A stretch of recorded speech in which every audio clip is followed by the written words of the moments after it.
That's an inspiration which sir has always been. Vanakkam, Chennai. So somehow debate always follows me. I told boss GVK that I won't debate generally, but then he said, no, you should debate. How many of us take supplements? How many of us are taking supplements?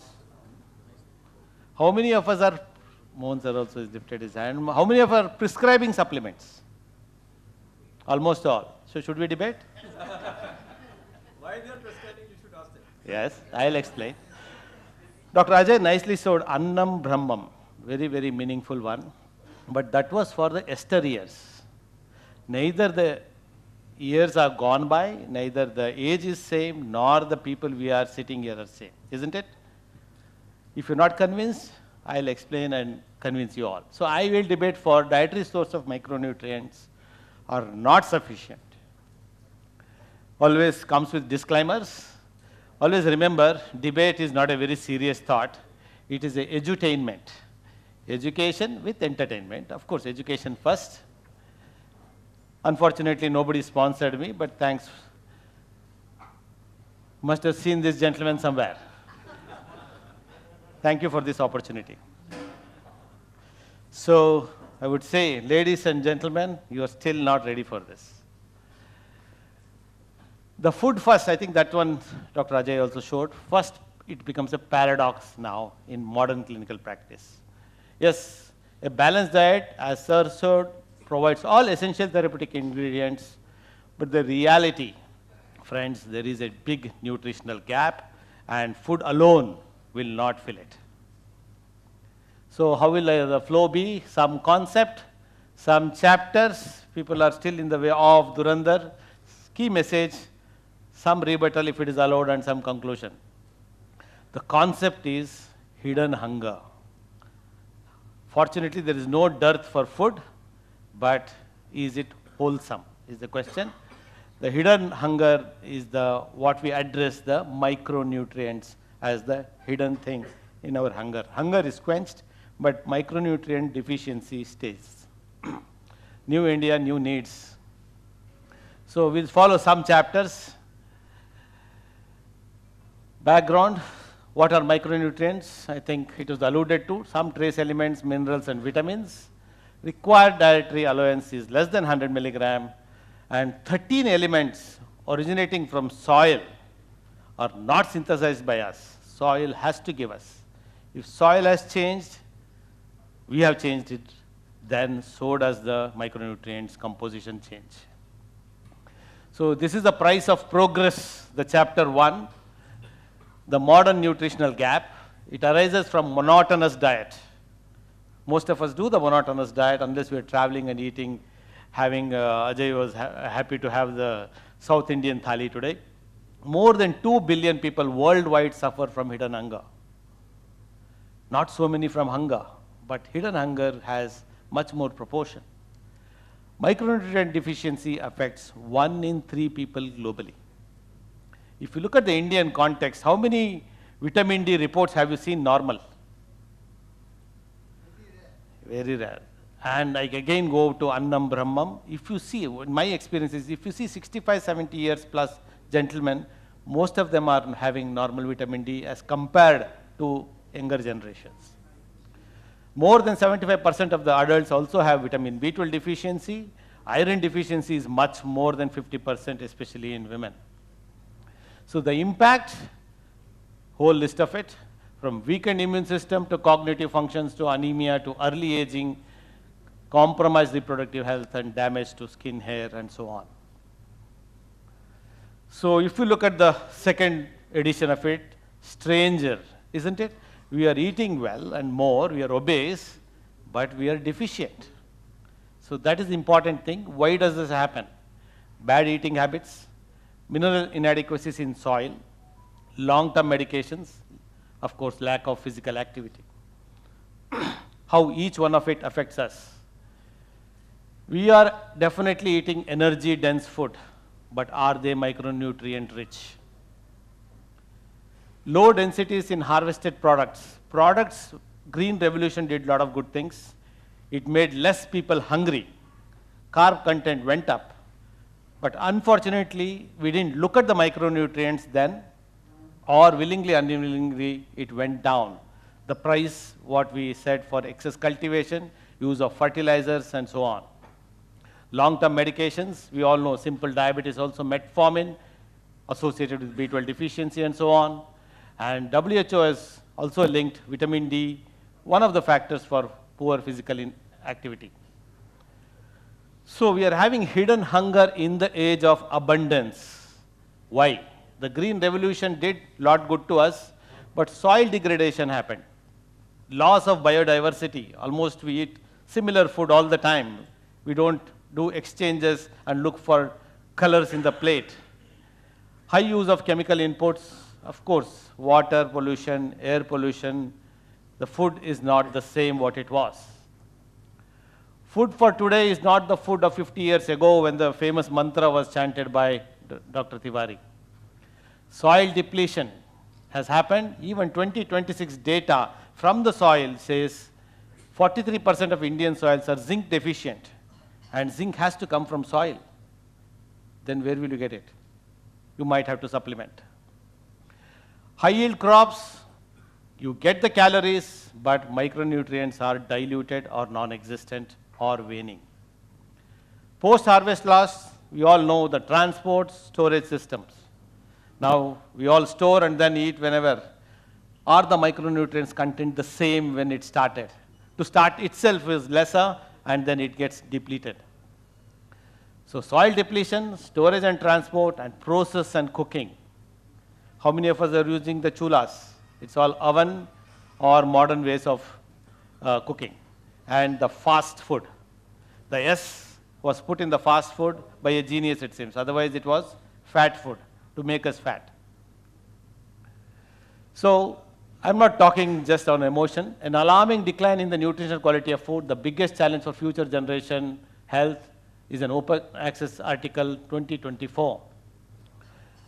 Do you think the food or the apple is the same what our forefathers had? Look at it. 42%, around 40% deficiency of vitamin C, vitamin A, and iron is in the same apple. An apple a day, those days, to an apple a day today is totally different. So how do you compensate this?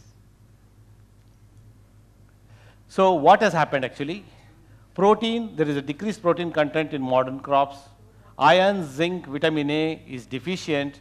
Of course, we are making lot more carbohydrates, and the price we are paying is, we are seeing with diabetes, obesity, and so on.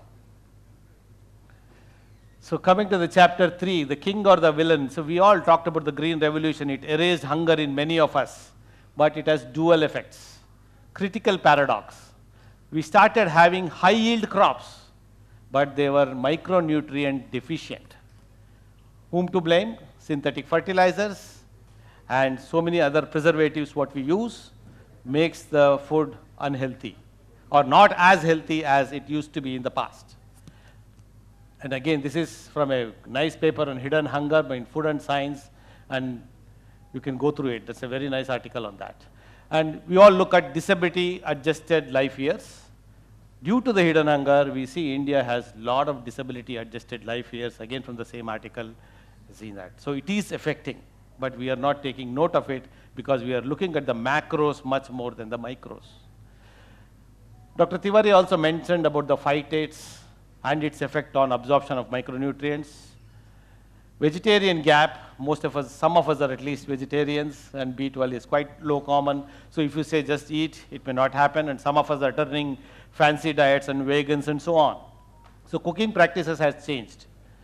So if you look at the pooled prevalence of micronutrient deficiency in the next chapter, what I said, bullet and roses. Roses is higher prevalence in women, and the pooled prevalence of multiple micronutrient deficiency is 45%.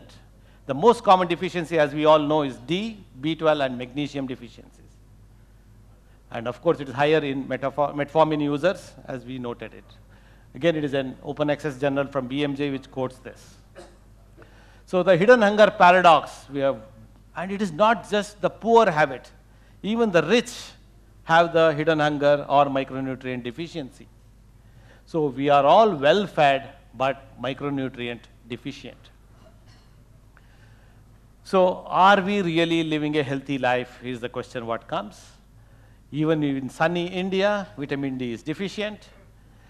Air, water, soil pollution, obesity but malnourished. We are the malnourished people, not the malnourished alone, malnourished, where calories are more, micronutrients are less. So empty calories are the culprits there. So the modern lifestyle is the barrier and the illusion of plenty. We ate. But did you eat what right? We don't know.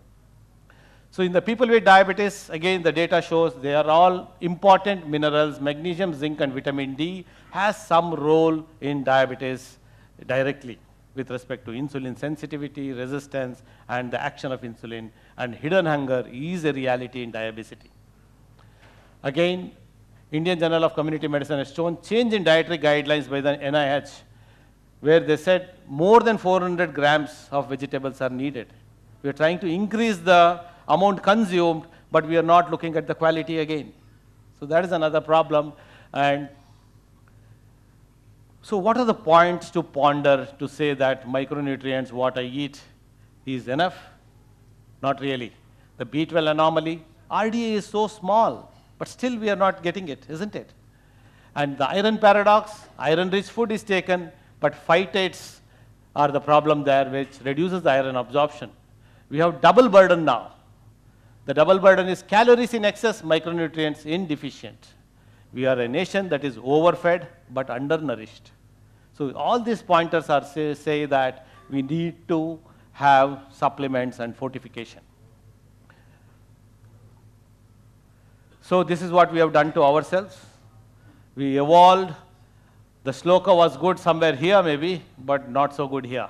We need supplements to take care of this part. So who will be the devil's guardian? Food first was what Sir said, but now I say food plus. It is not just food first, it's food plus. So screen your patients, address the absorption barrier, therapeutic versus prophylactic dosing. Dosing is different for a person who is just to maintain or to treat the deficiency. And I am not telling people to supplement everyone whom you see. Rational supplementation definitely is indicated. So if you want to go by Ajay Tiwari sir and say, let's say I'll get B12 from eating eggs, then you might have to end up eating 4 to 5 eggs a day just for B12. And then the other problems crop up. If you want to take zinc from lentils, 800 grams per day of lentils. Even cattle won't eat so much of it nowadays. So what I'm trying to say is food alone, if you focus on, you may not get the right amount of micronutrients. You need supplementation. So this is the famous dialogue. Darling, darling, dil kyu thoda, pilo, pilo, alam doodh soda, khalo, khalo, micronutrients bhi thoda. Very, very important. So butterfly effect, the balanced diet enough, the math doesn't add up as I showed, you can't get it just from food. Soil is a finite source, you cannot eat your way out of zinc deficiency when zinc is deficient in the soil 45% of the time. The chronic disease tax, we all know, diabetes, obese, hypertensive, cardiovascular disease people, requirement may be more and it can be worsened by use of medications. So why diet alone falls short? Diversity is low, high refined foods. Vegetarian diets will go for B12 deficiency. If we have sunlight, then why we have vitamin D deficiency so much? Increasing needs in different population like elderly, pregnancy, maybe there are some absorption issues. We may eat well, friends, but we are still deficient. And if you look at subclinical deficiency, even Harrison has quoted, magnesium deficiency subclinically is very, very high. So adequate intake doesn't mean adequate levels at all. So if meeting micronutrient needs require perfect sunlight, perfect soil, perfect diet, friends, perfection is an illusion.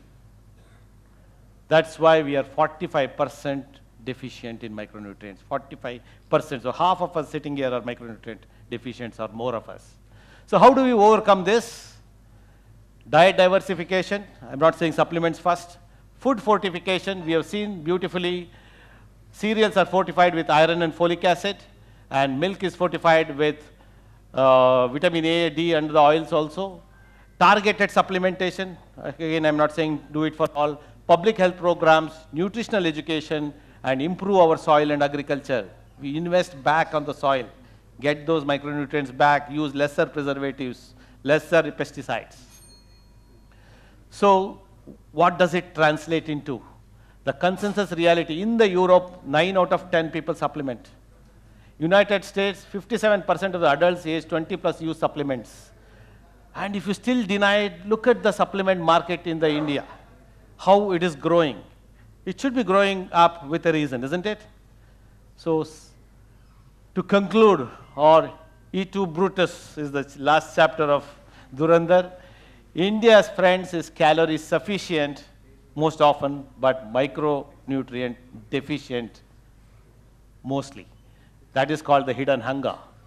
Hidden deficiencies can lead to serious consequences, which I have listed there.